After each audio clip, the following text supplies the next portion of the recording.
The Atlantic doesn't forgive mistakes.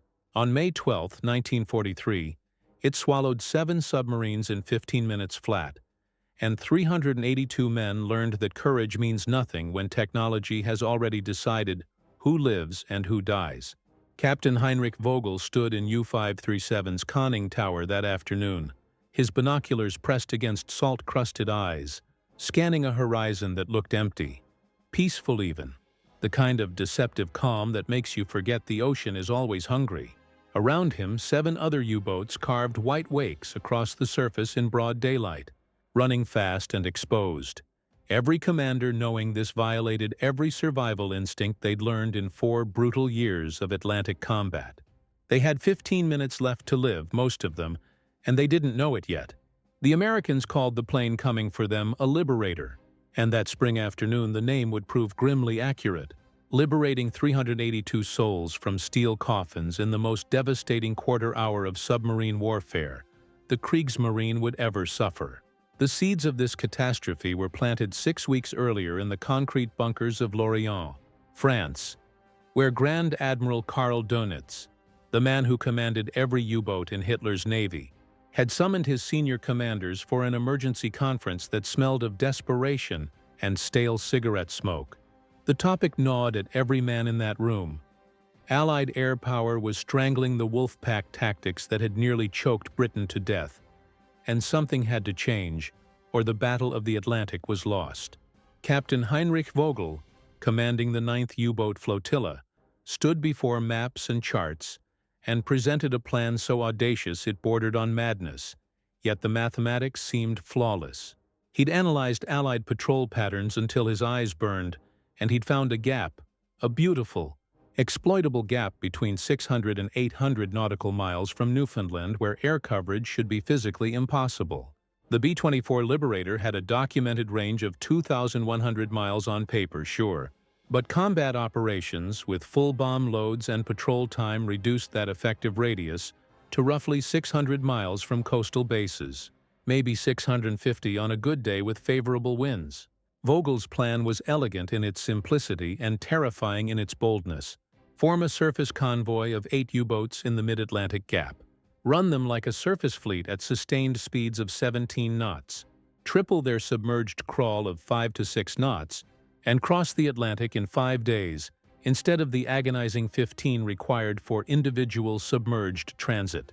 The operational mathematics appeared bulletproof when you laid them out on paper in a French bunker far from the cold Atlantic spray.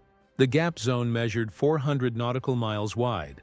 Allied patrol aircraft would need 8 hours of flight time just to reach the zone's edge, leaving minimal loiter time for actual patrol operations. Not enough time to find anything. Certainly not enough to mount an effective attack. BDU, the U-boat High Command, approved Operation Sea Devil, on April 3, 1943, and 8 Type 9 U-boats were selected for their extended range capabilities. Big boats displacing 1,120 tons surfaced, carrying 22 torpedoes and mounting 37 mm and 20 mm anti-aircraft guns that looked impressive in the specifications but would prove horrifyingly inadequate. The boats selected were U-537, U-541, U-543, U-546, U-548, U-552, U-558, and U-564, each one a floating steel tube crammed with men who believed the math would save them. The intelligence failure was absolute and fatal. What German naval intelligence didn't know, couldn't have known, was that British scientists at the Telecommunications Research Establishment had solved the Liberator's range problem months earlier with modifications that sounded simple but changed everything. They stripped out armor plating to save weight, installed auxiliary fuel tanks in the bomb bay where bombs used to live, optimized cruise altitude to squeeze every possible mile from each gallon of aviation fuel, and extended the B-24's operational radius to 850 nautical miles, far enough to close the gap that Vogel's entire plan depended upon. The Americans had been operating these very long-range Liberators from Newfoundland since March 1943, and signals intelligence from Bletchley Park had been tracking German preparations for Operation Sea since April 15th. which meant RAF Coastal Command and U.S. Navy Anti-Submarine Command knew the U-boats were coming, knew when they were coming, and were waiting with weapons armed. May 11, 1943, 2200 hours. The 8 U-boats rendezvoused 150 miles southwest of Iceland in darkness, and Vogel's operational order specified tight formation sailing. 2 columns of 4 boats with 500-meter spacing, zigzag pattern every 20 minutes. Continuous air watch from all vessels. Submerge during dawn twilight. Surface at 0800 hours and begin the dash across what they believed was sanctuary. They were already being watched. Lieutenant Commander James Harrington of the U.S. Navy's VP-84 Squadron had been airborne from Argentia, Newfoundland since 0530 hours on May 12, 1943. His B-24D Liberator, nicknamed Atlantic Reaper, carrying modifications that represented the bleeding edge of anti-submarine warfare technology and would prove it in blood. The aircraft's normal crew of 10 had been reduced to 8 to save weight. Every available space crammed with fuel tanks. The standard bomb load replaced with 8 depth charges and 8 500-pound general-purpose bombs, fitted with hydrostatic fuses that would detonate at precise depths.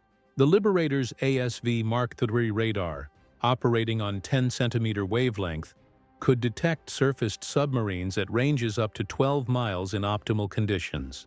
Equipment developed by British scientists and manufactured in America that had been operational for only 6 weeks, so new that German naval intelligence had no knowledge of its existence. The U-boats running on the surface below were radiating a radar signature as clear as a lighthouse beam, and didn't know they were already dead. At 1332 hours, the radar operator, Petty Officer 2nd Class Robert Kellerman, detected multiple contacts bearing 47 degrees, range 18 miles, and the radar return showed 8 distinct targets in military formation. Harrington's after-action report describes his immediate assessment with clinical precision.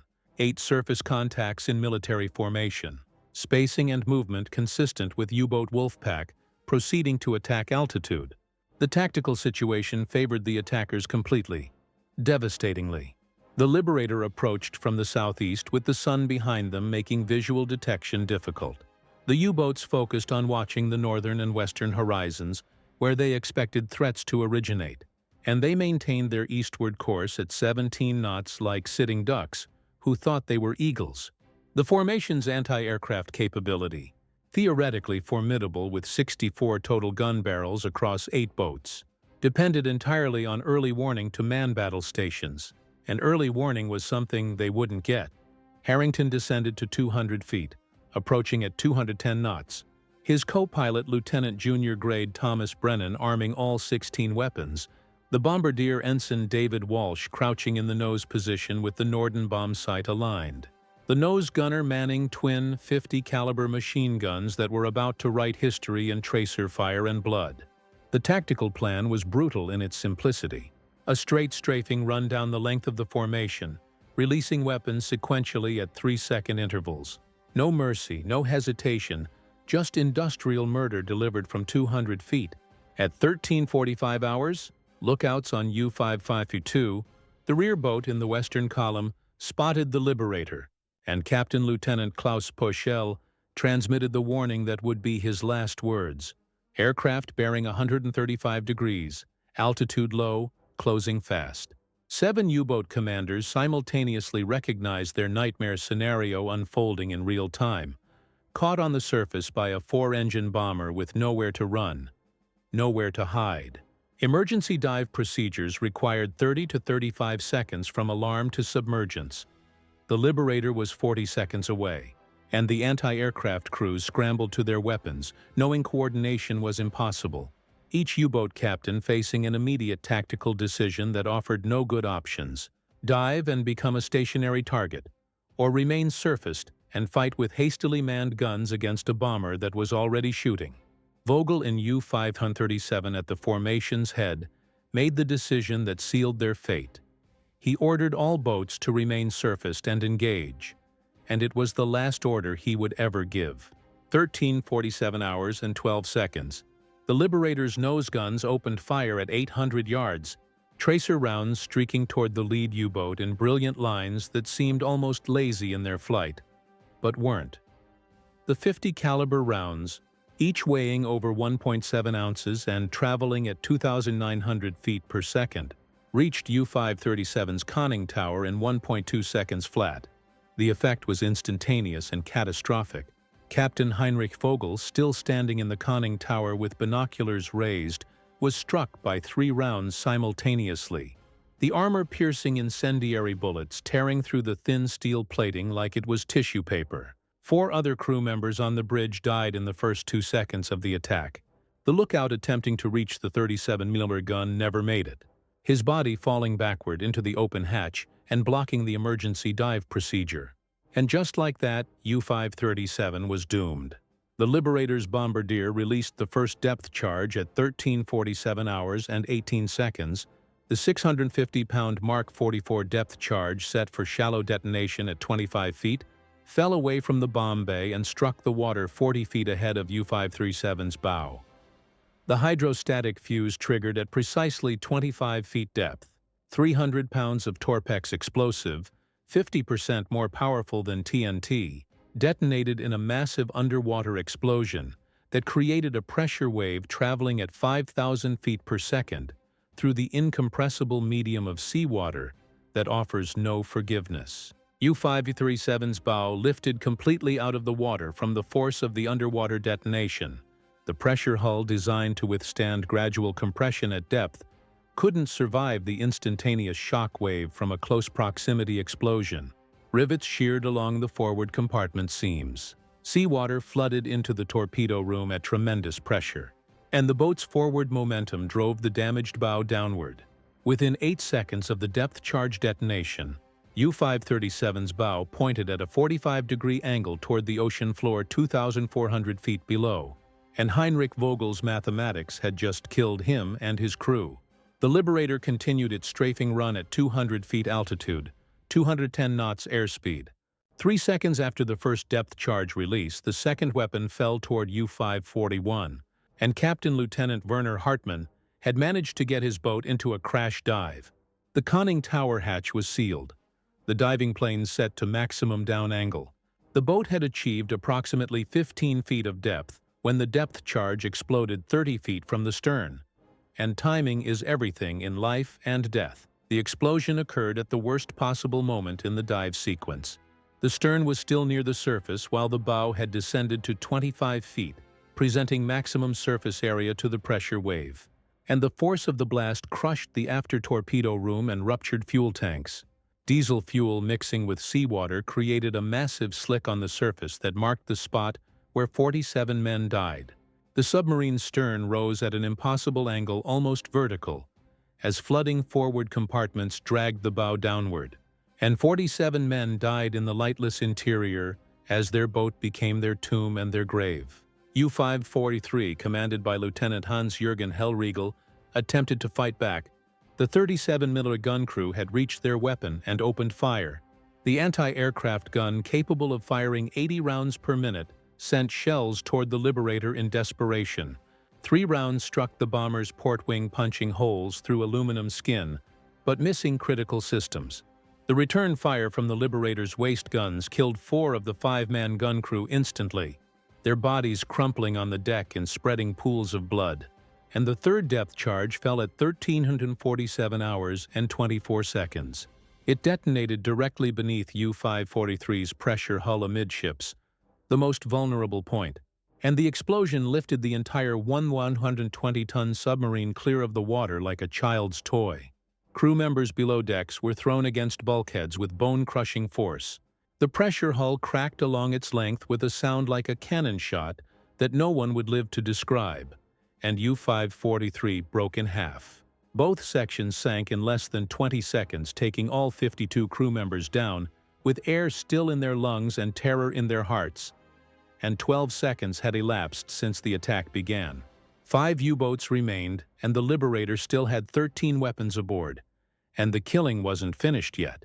The tactical timeline reconstructed from Liberator crew debriefing reports and recovered German log fragments reveals the mechanical precision of the destruction. and at 13:47 hours and 30 seconds, 18 seconds into the attack, U-546 attempted what would prove to be the formation's only successful emergency dive. Corvette Captain Paul Just had recognized the hopelessness of surface combat. The instant U-537's conning tower exploded under machine gun fire, and his crew executed the crash dive procedure flawlessly. The conning tower hatch slammed shut, vents opened, main ballast tanks flooded. The bow planes angled to maximum down deflection, and the submarine achieved 30 feet of depth when the fourth depth charge detonated 50 feet from the hull. At that depth, the pressure hull could withstand the shock wave. The boat shuddered violently. Light bulbs shattered throughout the interior. Crew members were thrown against equipment, but the hull held. It held. Just ordered the boat to 200 feet and emergency speed, and U-546 escaped, damaged but operational, and of the 8 U-boats in Operation Sea Teufel, it would be the only survivor. 48 men owed their lives to Just's instant decision to dive rather than fight. But survival meant leaving 7 sister boats to their fate, a choice that would haunt every survivor for the rest of their lives, because guilt doesn't care about correct tactical decisions. The Liberator's bomb run continued with devastating efficiency that felt almost mechanical in its precision. U-548, commanded by Captain Lieutenant Friedrich Ulrich, caught fire after the 5th depth charge detonation ruptured diesel fuel lines.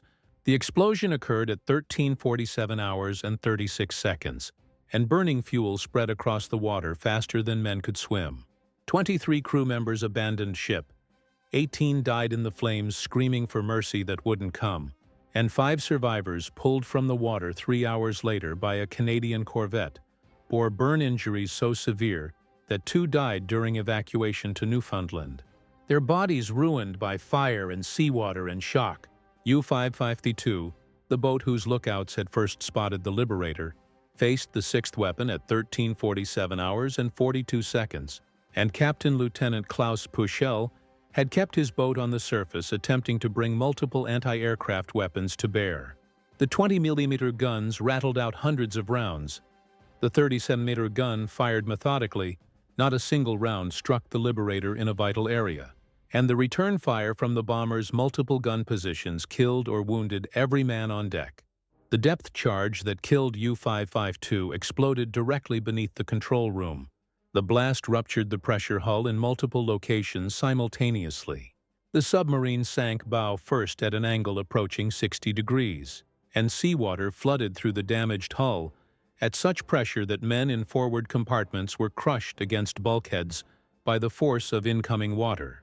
The entire boat disappeared beneath the surface in 14 seconds. No survivors, no mercy, just the Atlantic claiming what it was owed.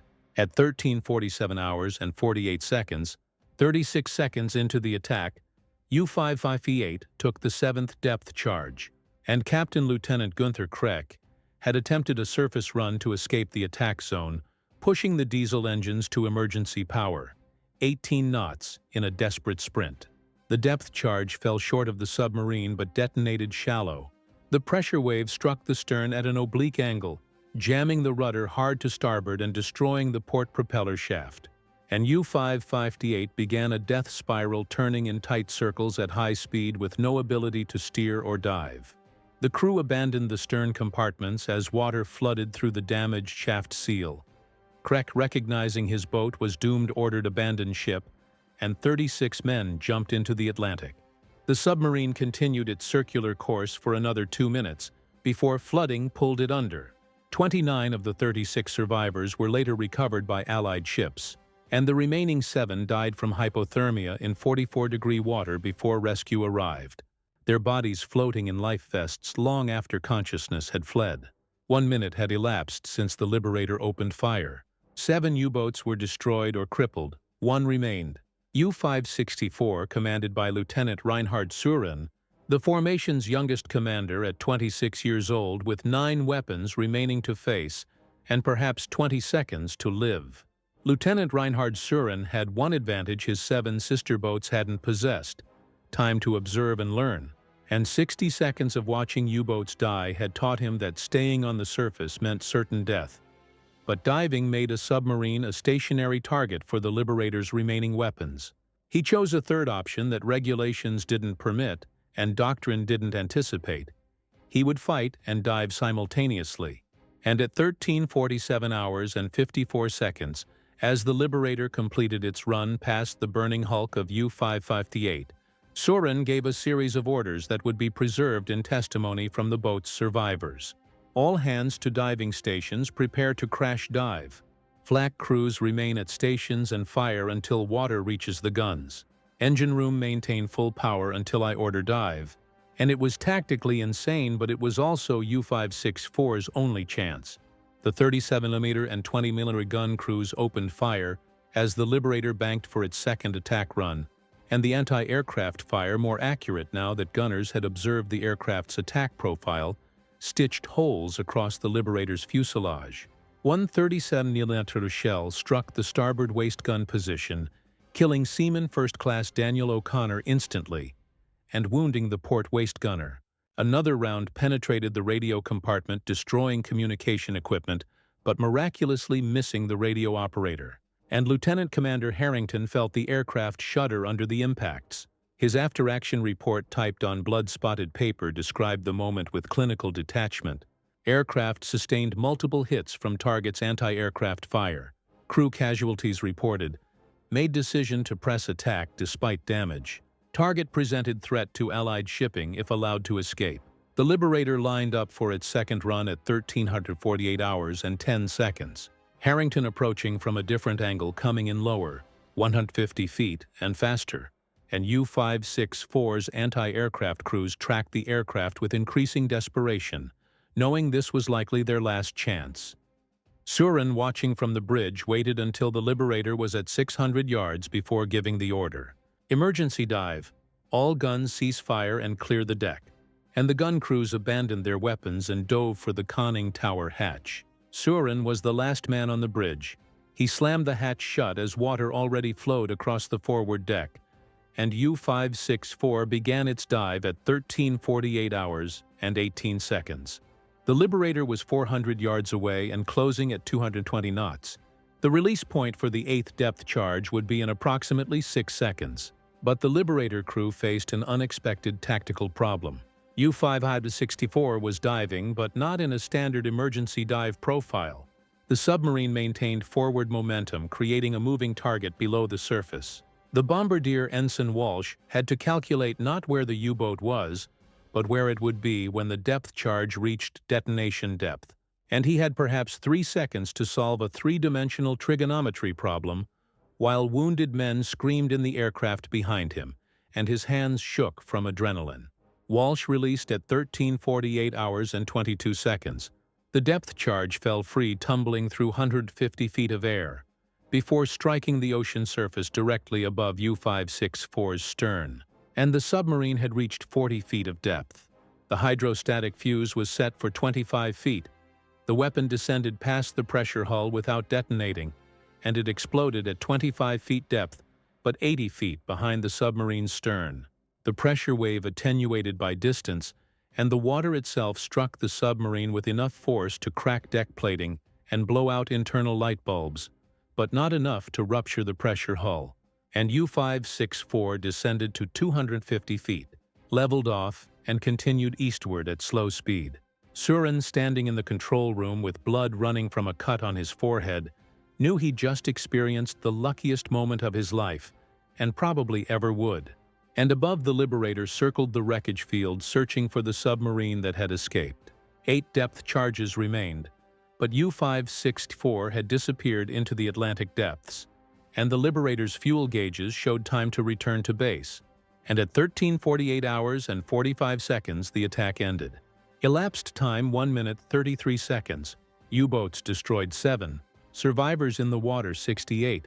Kriegsmarine losses 382 men dead or missing, and the mathematics of industrial warfare had just proven that courage means nothing when the enemy has better technology. The Liberator Atlantic Reaper turned northwest at 1349 hours, climbing to 1,000 feet for the 8-hour flight back to Argentia, and Lieutenant Commander Harrington's fuel gauges showed 900 gallons remaining.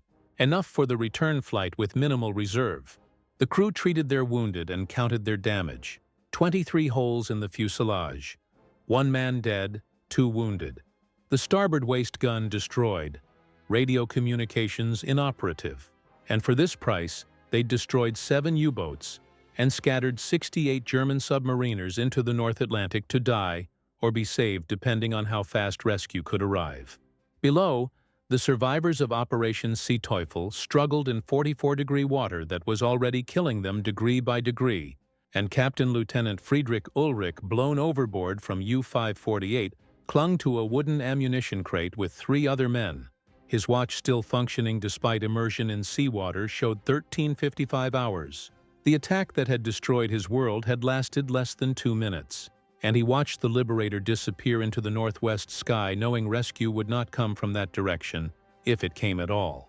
The Canadian corvette HMCS Drumheller, operating as part of Escort Group C2, received the coded transmission from Argentia at 14:42 hours. The message, forwarded through naval intelligence channels, provided precise coordinates and described multiple U-boat sinkings with survivors in the water. And Commander Anthony Griffin, commanding Drumheller, immediately altered course to maximum speed, 16 knots, toward the position 180 miles northeast of his patrol station. The corvette arrived at the coordinates at 18:20 hours, 4.5 hours after the attack, and sunlight slanted low across the Atlantic, illuminating an apocalyptic scene that would haunt Griffin's dreams for decades. Oil slicks stretched across square miles of ocean, debris fields marked where submarines had gone down, wooden planking, life vests, personal effects and bodies, some moving, most not, floated in the wreckage like some grotesque art installation. Griffin's after-action report, preserved in Canadian Naval Archives, described what his crew found with clinical precision but underlying horror that leaked through the formal language. And the water temperature of 44 degrees Fahrenheit gave unprotected swimmers approximately 90 minutes before hypothermia-induced unconsciousness. 4.5 hours had elapsed. Of the 68 German submariners who had entered the water, Drumheller's crew recovered 42 survivors. 31 were pulled aboard alive.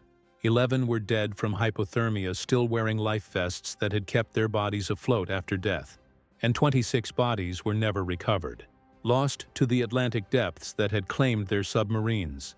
The survivors suffering from hypothermia, shock, and in several cases severe burns were brought to Drumheller's sick bay and cramped crew quarters, and Canadian sailors who hours earlier would have gladly killed these men now worked desperately to save them.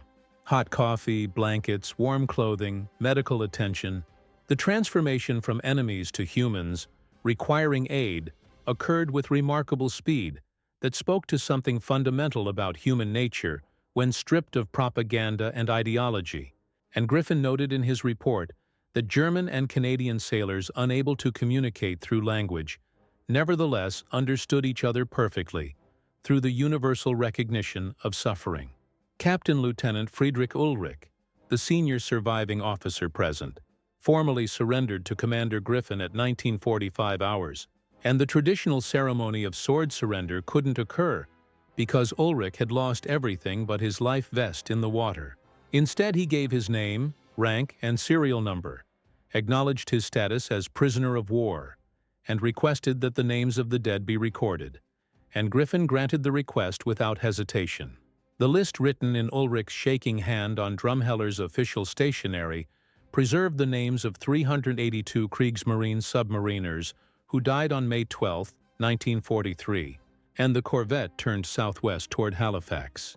Arriving May 15 at 800 hours, the survivors were transferred to prisoner-of-war facilities, and the dead, sewn into canvas shrouds weighted with fire bars, had been committed to the Atlantic depths, with full military honors during the return voyage. Griffin insisting on this dignity over protests from some crew members who questioned giving honor to enemy dead. And his response was simple and final. They were submariners. They died at sea. The sea is their proper grave. The intelligence analysis began before Drumheller docked in Halifax. Naval intelligence officers boarding the corvette and beginning interrogations while medical personnel still worked to stabilize the severely hypothermic. And the prisoners, exhausted and traumatized, provided information that fundamentally altered Allied understanding of German submarine operations. The existence of Operation Sea Teufel, the deliberate formation sailing of 8 U-boats across what Germany believed was the mid-Atlantic air gap, revealed critical flaws in Kriegsmarine intelligence assessment that bordered on catastrophic, and the interrogation reports declassified in 1973 showed that German Naval Command had no knowledge of very long-range Liberator modifications. They didn't know about ASV Mark III radar. They hadn't anticipated coordinated air patrols guided by signals intelligence. The 15-minute destruction of 7 U-boats resulted not from tactical errors by individual commanders, but from systemic intelligence failure at the highest levels of German Naval Command. And brave men died because someone in Berlin was working with outdated information. Grand Admiral Karl Donitz received the report of Operation Sea Teufel's destruction on May 14, 1943, at BDU headquarters in Berlin, and the loss of 7 U-boats in a single action represented the worst single-day submarine loss of the entire war to that point. The psychological impact exceeded the material loss because if mid-Atlantic formation sailing was impossible, if Allied aircraft could reach positions previously considered safe, if radar could detect surfaced submarines beyond visual range, then the entire strategic foundation of wolfpack tactics had collapsed like a house of cards in a hurricane. And BDU operational orders issued May 16, 1943, marked a fundamental shift in U-boat doctrine. All formation sailing in daylight hours was prohibited. Submarines were ordered to transit individually, fully submerged during daylight surfacing only for battery charging in darkness, and the aggressive wolfpack tactics that had nearly severed Britain's Atlantic lifeline were abandoned in favor of defensive evasion. The Battle of the Atlantic had reached its turning point, and 15 minutes over the mid-Atlantic had accelerated Germany's defeat at sea in ways that would take historians decades to fully comprehend. The sole surviving U-boat from Operation Sea Teufel, U-546, continued operations until April 24, 1945, when it was sunk by destroyer escort USS Flaherty in the final weeks of the European War, and corvette captain Paul just died with his boat. Of the crew that had survived May 12, 1943, only 16 lived to surrender, and they carried survivor's guilt for having escaped while 382 comrades died, a burden documented in post-war psychiatric studies of U-boat veterans that revealed trauma lasting decades.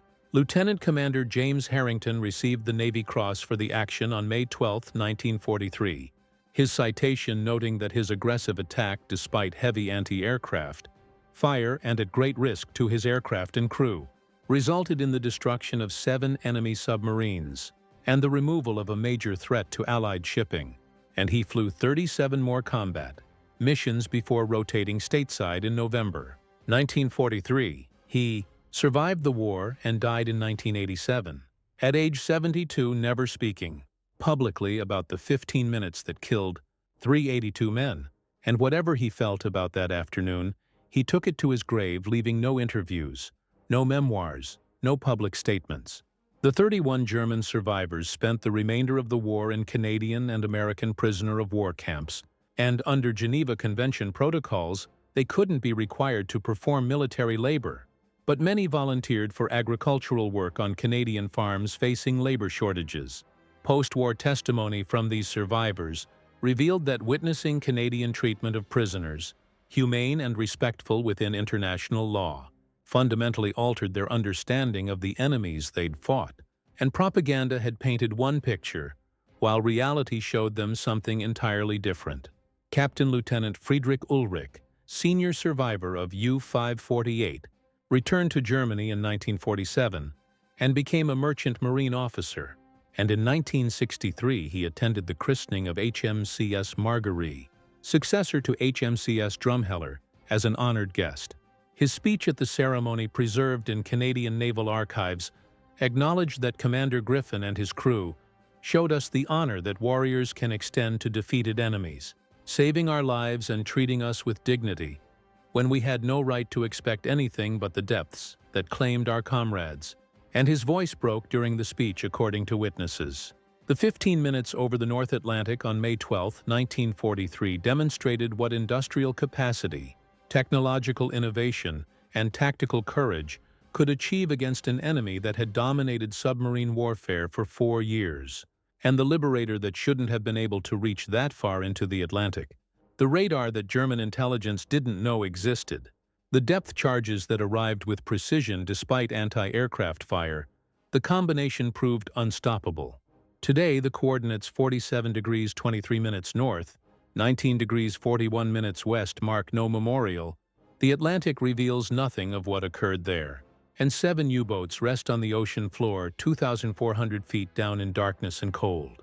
The 351 men who died with their boats remain at their posts, eternal submariners in steel tombs, and the mathematics of war reduced them to statistics. 7 boats destroyed, 382 casualties, 15 minutes of combat, but each number represented a man who kissed his family goodbye, boarded a submarine believing his commander's calculations were correct, and learned too late that technology had rendered courage irrelevant, that in industrial warfare victory doesn't belong to the brave, but to those with better machines, better intelligence, and better logistics to support them.